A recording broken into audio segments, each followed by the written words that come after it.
ওয়া রাহমাতুল্লাহি ওয়া বারাকাতুহু। ওয়ালাইকুম আসসালাম ওয়া রাহমাতুল্লাহি ওয়া বারাকাতুহু। বোন তোমার নাম কি? বোন আমার নাম রুমানা বেগম। বোন তোমার নাম কি? বোন আমার নাম সামিয়া আক্তার। বোন তুমি কোন মক্তবে পড়ো? আমি ভিতর পুরোনো পুরাতন জামে মসজিদে পড়ি। বোন তুমি কোন মসজিদে পড়ো? বোন আমি ভিতর পুরাতন জামে মসজিদে পড়ি। বোন তোমাকে একটা প্রশ্ন করব, তুমি কি বলতে পারবে? ইনশাআল্লাহ বলতে পারবো। কত কারণে রোজা নষ্ট হয়? 14টি কারণে রোজা নষ্ট হয়। 1 নম্বর রোজা স্মরণ থাকা অবস্থায় কোনো কিছু খাইলে বা পান করিলে। 2 নম্বর কুল্লি পড়ার সময় হঠাৎ গলার ভিতরে পানি চলিয়া গেলে। 3 নম্বর ইচ্ছা করে সহবাস করিলে। 4 নম্বর নাকে কানে মাথা অথবা পেশাব পায়খানা রাস্তা দিয়ে ওষুধ প্রবেশ করিলে। 5 নম্বর মাটি কিংবা পাথর জাতীয় খাদ্য বিস্তৃত ক্রিয়া করিলে। 6 নম্বর ইচ্ছা করে মুখ করে বমি করিলে। 7 নম্বর রাত্রি আসে মনে করে সকালে চাইতে খাইলে। 8 নম্বর বিনা নিয়তে রোজা রাখিলে। 9 নম্বর মুখে রক্ত ক্রিয়া করিলে।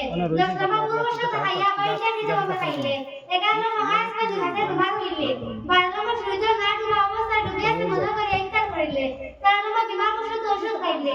14 নম্বর কোনো বস্তু মুখে থাকা অবস্থায় শুকাইলে। আসসালামু আলাইকুম।